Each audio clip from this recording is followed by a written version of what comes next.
So hello again and welcome to the Ontario Envirothon webinar on nature-based solutions to climate change, as well as ecological goods and services. So today we are lucky to be joined by Jackie Hamilton, Research Manager with the Greenbelt Foundation.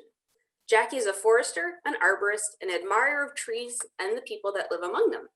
Today, Jackie will be discussing the many ways that nearby nature, such as the Greenbelt, can help people live happier, healthier, and safer lives. We will also be looking at how nature-based solutions can be harnessed to help address climate change. Well, thanks for having me here today, Allison and the whole Envirothon gang, and everyone for joining in. As Allison mentioned, today I'm going to talk about nature that's in and around our cities and towns, which is sometimes called natural infrastructure. And I'll get into that term in a bit, but I'll also be talking a bit about climate change and how nature can help prepare for its impacts. I wanted to open just by thanking you all for joining and saying that I'm really grateful to get to work and live on this land. And I want to recognize the Indigenous peoples who thrived in this place through their own ingenuity and in harmony with the balance of nature. And I want to acknowledge that the land that I'm on is the territory of the Anishinaabe and the Haudenosaunee people, but is now home to many diverse First Nations, Métis, and Inuit peoples. And I'm grateful to them all and to be here today. So I'm going to start off with a little bit about myself because I think it might be of interest. I know when I was in high school, I was always interested to hear about people's career paths. So the way I got into where I am is when I was in high school, I was very into science. And probably like some of you, I was also very into the environment. And so a high school teacher of mine suggested that I take environmental science, of course. And so I did that. I went to the University of Ottawa and did an undergraduate degree in environmental science. And from there, it was a less clear path. You know, I worked a little bit in environmental science, but then I ended up going back to school at the University of Toronto in forestry. And I learned about and got really into urban forestry, which is the kind of study and practice of taking care of trees in and around cities. And I really loved this area of work because I got to work with so many different types of people and learn about all the benefits that nature can provide to people. So I promise this whole presentation isn't just about me, but this slide is going to be helpful in demonstrating something. And so I wanted to just acknowledge that, you know, myself, I go by lots of different names or titles. Sometimes people call me Jacqueline, that's my full name, or Jackie, or those close to me even call me Jack. Or I might call myself an urban forester, like I just introduced myself to you, or a researcher, or an arborist, or even a daughter or sister, or lots of other titles that I won't go into every single one of. But the point of this is that in different contexts or for different people, I go by different names. And this is the same for nature, especially in and around cities. So similarly, nature around the world has lots of different terms, and these are all obviously English terms that I have listed here. But more common around the world, and particularly in Indigenous communities, is terms like Mother Nature, or even terms that kind of describe everything as being part of nature. And then in cities, you often hear the term green space, or of course, we might describe individual types of nature, like a forest or a wetland or a meadow. Or you could describe it as a place that you love to go, you know, your favorite park, which we all talked about before this presentation started, or the place that you picnic with your family. Those are all ways to describe nature. But I wanted to highlight these ones at the bottom here. These four terms might be maybe new to some of you. Natural infrastructure, green infrastructure, natural assets, or nature-based solutions. And these are all pretty similar terms. They can have different meanings, slightly different meanings in different contexts, but they all kind of imply that there's a human problem or a need that nature is helping to solve. And so this gets into ecosystem services. That's kind of the basis for some of these new terms for nature in and around cities. And all these terms are based on the idea that nature provides benefits or services to people. And so the basis of this whole idea is that nature is doing what it does, for example, just a tree being a tree, it benefits people. So for example, this tree produces nuts, that's how it reproduces. But this can also be food for people, like say this dude Rick here who loves hazelnuts. And this becomes ecosystem services when there's a person there to benefit from what nature's providing. And then finally, you could even ask Nick about this tree. And he might say, because of these nuts, he values the tree a lot. And maybe he could even tell you a dollar amount, like I would be willing to pay $15 a year to keep this tree around. But it doesn't have to be a dollar value, and I want to highlight that. So we could also look at how this healthy food that Nick is getting from the tree could improve his life, or even consider how much time he's willing to spend in protecting or tending to the tree. And these are all different examples of ways that he might value this tree and show the value he believes the tree has. And so the basic premise is highlighted at the bottom, which is the structure or function, that's like trees being trees, provides a service when there's a person there to benefit. And that service can be valued. You could put a dollar value on it, but it doesn't need to be a dollar value either. And so the term infrastructure, which I used at the beginning, kind of assuming that people are familiar with the term infrastructure, you've probably heard it, but there's different types of infrastructure, and it's used to describe important services that are provided to people, like roads, for example, or pipes. And they're often called gray or engineered infrastructure when we're talking about those roads or pipes. But infrastructure tends to do, that type of infrastructure tends to just do one thing. So it provides just one service, like a stormwater pipe just moves water. That's all it's expected to do. But green infrastructure or natural infrastructure, on the other hand, like a wetland, provides that main service, and maybe it's been put in place or restored for a particular surface, like reducing flooding in the same way the stormwater pipe does. But it also provides all these other benefits, which we call co-benefits. So it can provide habitat for wildlife, it can filter the water, so actually making it cleaner. It provides a place for recreation, and through that recreation and spending time with nature, it has a huge amount of mental health benefits to people. It can also be an important source of indigenous foods and medicines, and so much more. And so this is kind of the main difference between gray or engineered infrastructure and green infrastructure, is that green infrastructure provides many different services at once.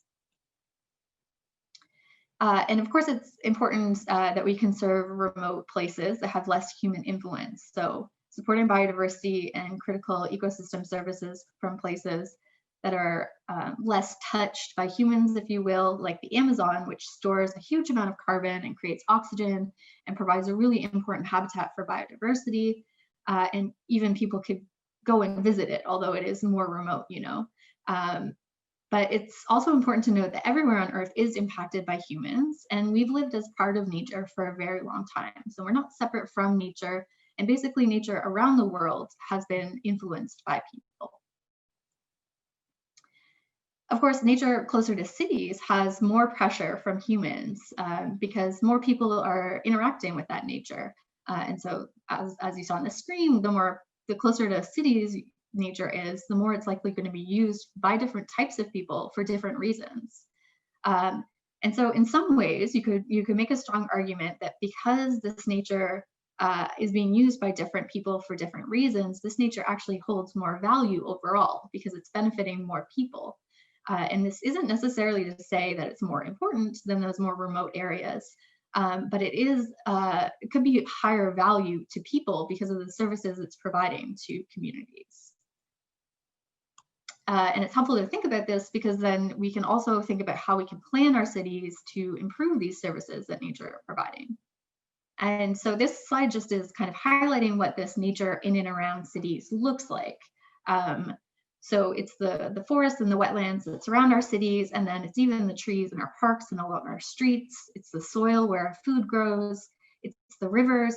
It's these baby chipmunks and bumblebees that are all living in and around us, but not in us, in and around our cities, and providing services to us, and also joy and everything else that comes with having experiences with nature.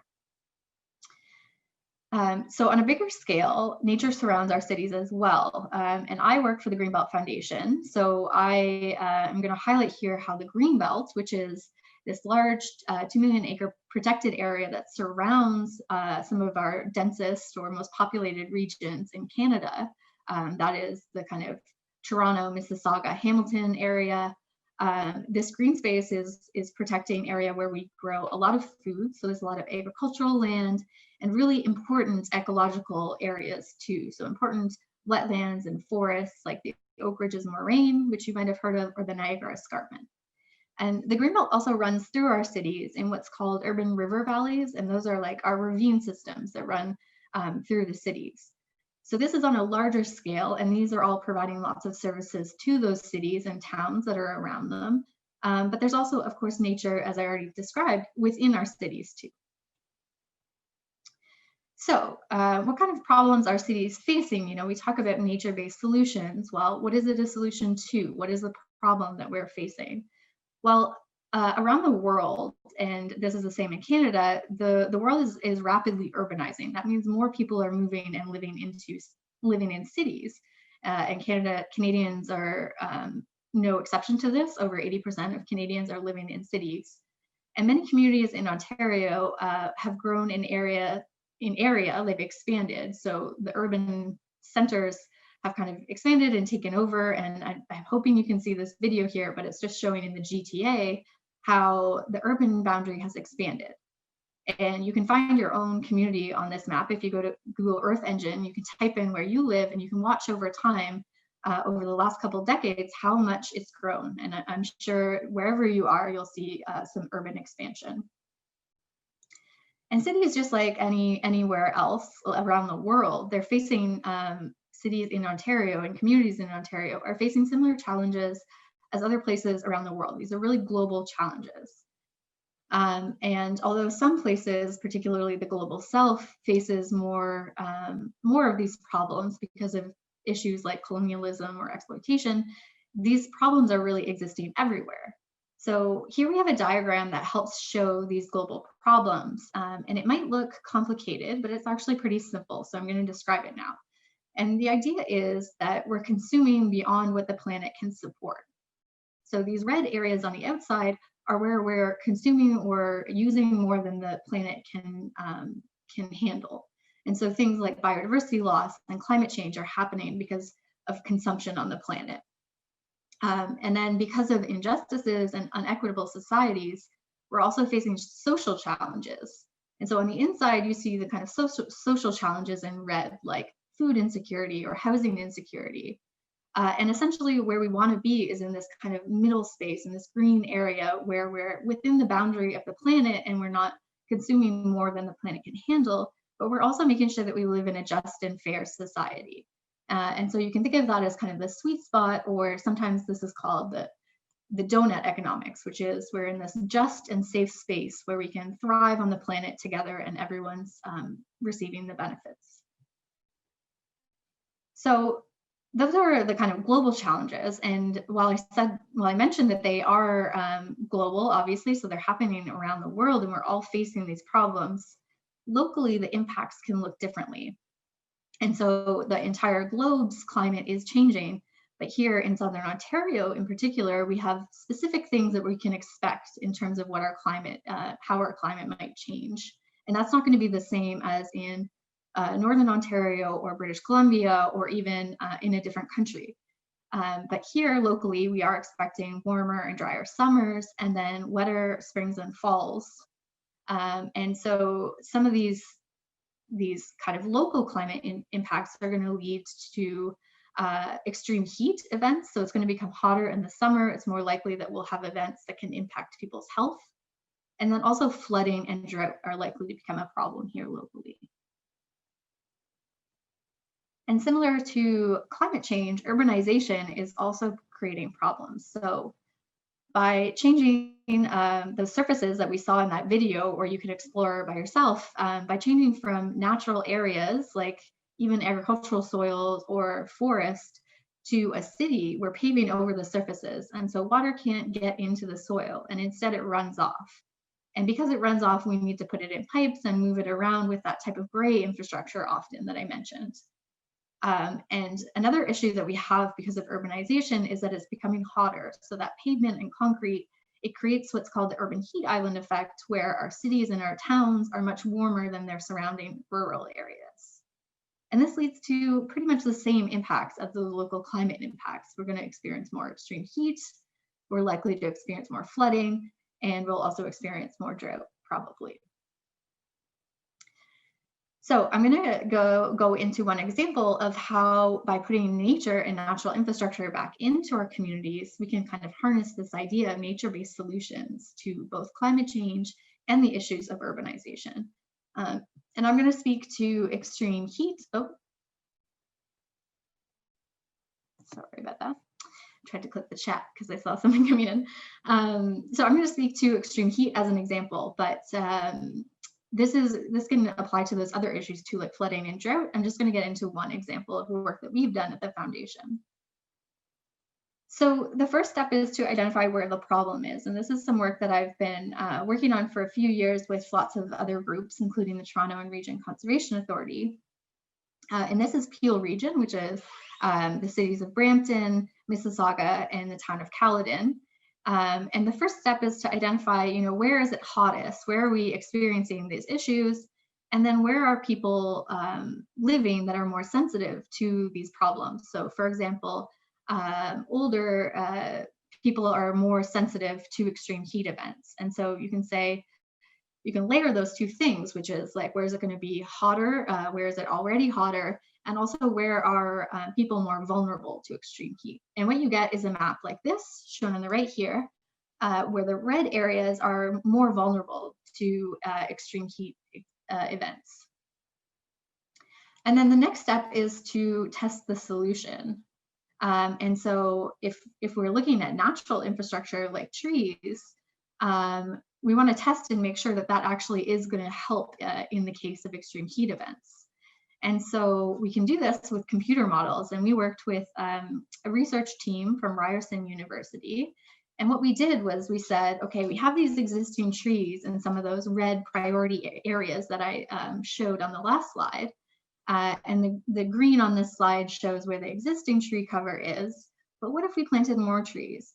And so these little purple dots here are showing new trees that we put into the computer model and say, what would happen to the climate, to the local climate, if we added these new trees? And what we found, or what the team found, was that there was a significant cooling impact of these trees. And so it could feel actually 11 degrees cooler in forested areas and 3 degrees cooler because of one single tree.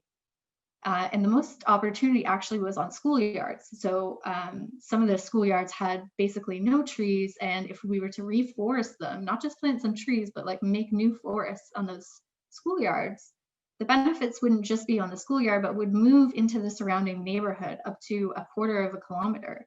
So all your neighbors would benefit if your schoolyard was to become reforested. So I have a question here for everyone. You can answer in the chat, and you can save your answers to the end if you prefer, but I'd love to hear what your schoolyards look like if you go to a school. This is what the two look like in this neighborhood where we modeled. So this was actually where there was the largest amount of impact. It was super hot before, and when we put trees in after, it was significantly cooler. So I think these are pretty common kind of suburban looking schoolyards to me. But if you have a school around you in your neighborhood too, feel free to let us know, like, does this look like what your schools look like? And yeah, if you have any room on your schoolyards for planting trees.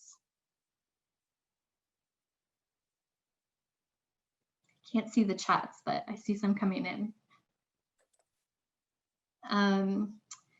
So the next step that we did after we looked at how the climate could change with these new trees is we looked at, well, how would that impact human health?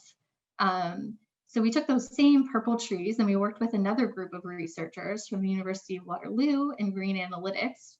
And we looked at how would these new trees benefit people's health in the neighborhoods. So they looked at that cooling impact, and of course they noted that it would immediately cool the neighborhood, and that would provide benefits to people's health. But they also looked at the future climate. So in 2080, this region in Peel is expected to see a lot more extreme heat days, as I mentioned. But if they were to put these trees in the neighborhood, they could potentially reduce the amount of extreme heat days by half. So by putting those trees in now, we can help prepare for the future climate changes.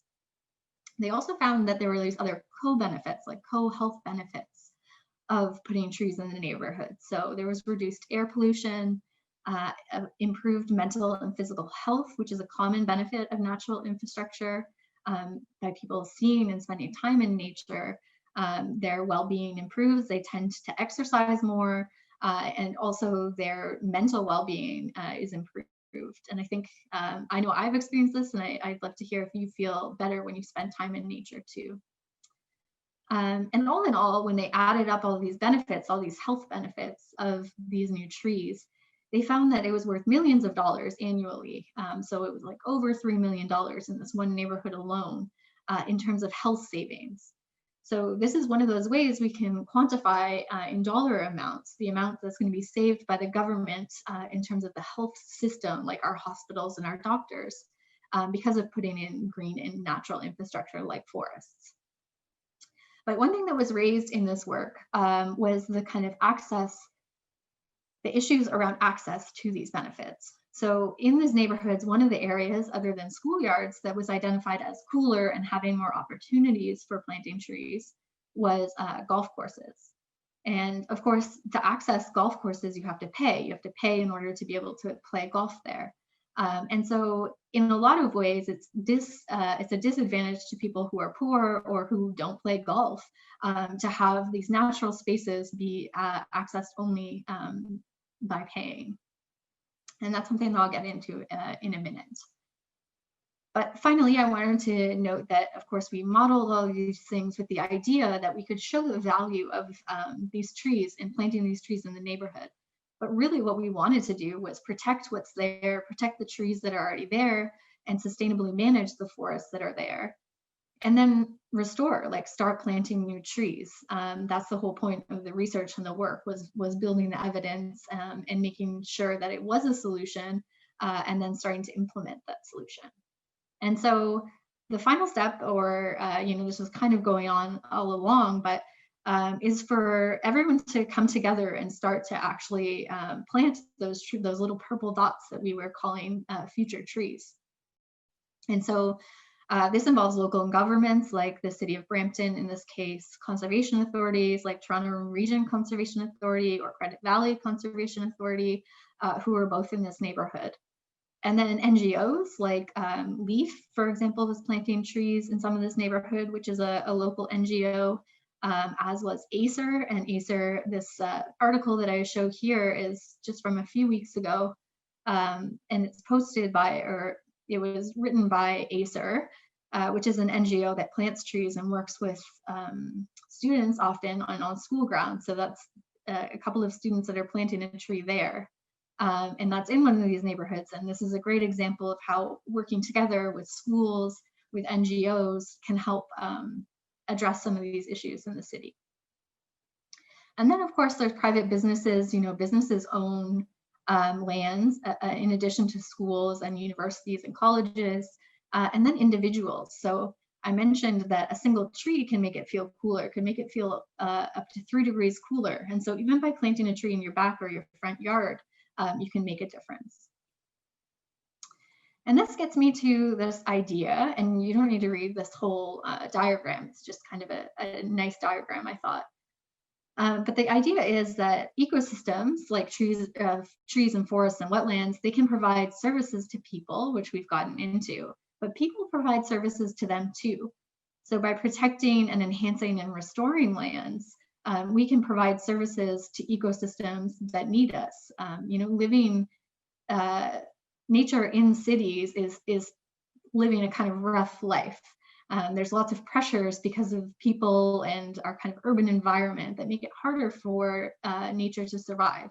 And so it really does rely on the services of people to keep it protected and functioning well. And so, for example, there's lots of volunteer programs where people can clean or restore lands, or even adopt tree programs where people adopt a tree and take care of it. They mulch it and water it. And so I'd love to hear if any of you have ways that you provide services to ecosystems. If you want to put that in the chat, we can get into them. I don't know if Allison's watching the chat, but if you have some ways that you are servicing the ecosystems, let us know in the chat here. Well, Jackie, I can say I was keeping an eye on your question for the schoolyards, and there was a number of responses. Most of them are saying that the pictures you put up look pretty on point for the yards that our participants have experience with. A couple did mention, trees planted along the border, so not integrated in, but more like a windbreak, as well as backing onto conservation areas, so it's not part of the schoolyard itself, but it's nearby. And then someone else mentioned AstroTurf actually on their schoolyard in place of blacktop, I guess. And also rain gardens. So one person at least mentioned that while there's the schoolyard nearby didn't have trees, it had a rain garden. So a different type of green infrastructure. And I am seeing some comments about what people are doing. So creating backyard habitat, planting a pollinator garden, assisting with trail maintenance on nearby. Those are all coming up so far. Awesome. Every year, more native plants and less grass. So a little bit of a gradual reclamation. Great, we got some good people on the call doing good services to ecosystems. That's nice to hear. Okay, so yeah, my point here is just, of course, that while ecosystems provide services to us, we equally have power to give back to them and provide to them. And this is, in a lot of Indigenous worldviews, they tend to highlight the idea that there's responsibilities to the land. So it's not just about the benefits you're getting from nature, but also your responsibility to take care of nature. So what may it look like if we were to, lean into the benefits that nature can provide, and what could our future cities or communities look like? Well, this is a picture that I took. This is a picture from Chicago. And this park used to be a parking lot. It was like a parking garage. And only a couple decades ago did they make it into this park. And it's beautiful. It's thriving. When you walk through it, it's cool like a forest.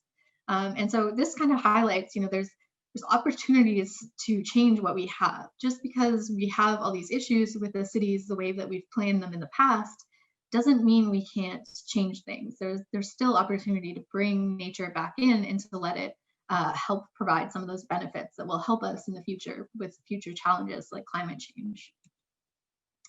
And there's already lots of examples of this, in Ontario and in other places that we can kind of look to for some interesting solutions and different ways that we can incorporate nature and the benefits that it's providing. So on the left-hand side here, this is the Oak Ridges Moraine, which I mentioned. This is part of the Greenbelt, and it's providing immense ecosystem services, particularly clean drinking water, to millions of people that live in the GTA. So that's one thing we can do, is protect that nature that's near our cities and providing those services. It's reducing a risk of flooding and providing clean water and all those things. We can also incorporate green infrastructure into our gray infrastructure. So when we're redoing roads, like the example in the middle here is in York Region, and they've actually made room to plant trees in their roads. And so as those trees grow, they're going to reduce the urban heat island effect and all those other services that we talked about that trees provide. And then a lot of architects are looking to how can they incorporate green infrastructure? So not just trees, but other types of, we talked about, I heard rain gardens, like other types of green infrastructure. How can you incorporate it into buildings themselves? And so the picture on the right is a building in Osaka, Japan, where they've actually created these kind of nature gardens on their buildings. And there's some examples of this in Ontario as well. Of course, green roofs and other types of green infrastructure can also be used. So while the impacts of climate change and the benefits that nature provides, I meant to say the impacts of climate change and the benefits nature provides aren't distributed equitably or equally. So we can think of this spatially, and as I mentioned, globally, southern countries tend to produce less greenhouse gases, but they actually face more impacts of climate change. And then even here in Ontario, it's kind of flipped, where communities in the north are going to experience worse impacts from climate change, and they're actually producing less greenhouse gases. But even within communities, so within our cities and towns, marginalized communities like Black, Indigenous, and people of color tend to have less access to the benefits of nature and less say in how greening projects occur. So I highly recommend that you check out Jacqueline Scott, who is a local researcher here at the University of Toronto, that we've had a pleasure to work with this past summer. She has a great blog called Black Outdoors that focuses on histories and experiences of Black people in nature. And she wrote a piece with Tenley Conway over the summer for the Greenbelt Foundation, which you can find on our website, that talks about this kind of inequity in distribution of urban forests in our cities. And then I also wanted to highlight that climate change is an issue of intergenerational justice too. So climate change is going to impact future generations even more than it is impacting current ones. And similarly, nature-based solutions take time to grow and establish. So there's lots of famous quotes and sayings that speak to the fact that we plant trees today so that future generations can sit in their shade. You know, it takes time. And so by investing in and restoring nature, this work is undeniably hopeful work because we're doing it for future generations and that they can live better lives. And it also affects so many lives, which is why I bring it back to the donut model that, you know, these benefits should be more equitable. We should be working towards a more socially and ecologically just society. So, and speaking of this, I want to confess that the reason that I work in urban forestry and nature-based solutions extends far beyond what could be described as natural or green infrastructure. And I think this is probably true of many that work in or love nature or work in this field. And so while governments tend to highlight the values and services that can be quantified in dollars, there's something much bigger at play in our connection to other beings. And one of my favorite examples of this is how the city of Melbourne in Australia, I'm not sure if you've heard of this, but they set up email accounts for their trees. And they did this thinking that people would email if they needed maintenance issues. So if someone saw, you know, a branch was broken on a tree, that tree had an email address and people could email and let the city know. But what it ended up happening is the city received thousands of love letters to their trees because people just, they have connections to these beings, and it was a way that they could express and communicate the love that they had for the trees. And similarly, this year especially, people have found solace with nature. And there's a trend on social media of people, you know, hugging trees since they can't hug other loved ones during quarantine. And so I'm highlighting all this to say that nature is more than infrastructure to me, and I think probably all people on Earth. And so while it's really helpful to think about services that nature provides and how we can use them and harness them to make better communities, it's something deeper than that. And I'd love to hear what all your thoughts are about this too. And I did also want to highlight that nature-based solutions is a great investment for climate change. I truly do believe that. And the federal government here in Canada is investing over $3 billion in nature-based solutions. And they've committed to planting 2 billion trees over the next 10 years. But there are still questions about this. You know, where will these trees go and who gets say in what kinds of trees and where they get planted?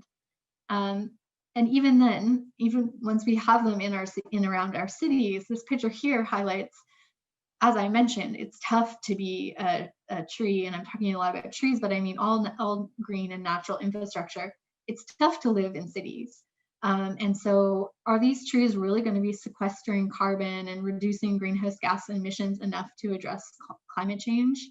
That's a question I'm putting to you. I have a lot of doubts about the opportunities for nature-based solutions as a way to mitigate climate change, that is, to reduce our greenhouse gas emissions. What I think needs to be done is actually reducing the source of emissions instead of just planting trees. Though I think that the tree planting and nature-based solutions are really a helpful way to help adapt to nature. There's still a lot of questions about whether they themselves can adapt because of the changing climate, and these are living things. And then there's also other important considerations about supporting Indigenous leadership and their rights in terms of what these nature-based solutions will look like and access to the land. And importantly, I also think that we need to conserve what we have. So the steps should really be that we're protecting and sustainably managing what we already have before we invest in planting new forest, because if we're continually losing forest, we can have a net loss overall if we're just planting new trees but cutting them down elsewhere. But I didn't want to end this talk on kind of a sour note, or I wanted to put it out there and hear your thoughts, but I did want to highlight some things that we can do. And we already heard some things that people are doing, like putting in rain gardens, even a garden on your balcony if you're not in a yard, naturalizing schoolyards, talking to your teachers or your principal or whoever it is that might be able to help you to naturalize your schoolyard is a big step you can do. And in some of the research we've done, we saw that it was a huge potential for helping adapt to climate change. And you can also volunteer with conservation authorities or NGOs, like Forest Ontario. You can do tree plantings, or you can do invasive species removals or litter cleanups. Consider a job in urban or near urban nature and management. You can learn about local climate impacts and opportunities in your local community for helping address those impacts. And of course, always speaking up for nature. I know it can be difficult when you're young, feels like you maybe don't have as much of a political voice, but speaking up for the protection and conservation of nature is something that everyone can do. And if anyone has any other ideas of actions we can take, I would love to hear those too. So with that, I want to say thank you to all of you for listening and for joining today. And also I wanted to thank all the many, many people whose work I presented today. This was a big collaborative amount of work that I talked about. So thank you to everyone. And with that, I have some questions for you. If you have questions for me, I'm happy to answer them. But I would love to hear at the end of this, how do you feel about terms like green or natural infrastructure? Have you heard of these terms before? And then, yeah, maybe some more examples of services that you've provided to ecosystems. Excellent. Thank you so much, Jackie. All right, everyone. Thank you very much. Have a great lunch. Thank you all so much. Go take care of plants.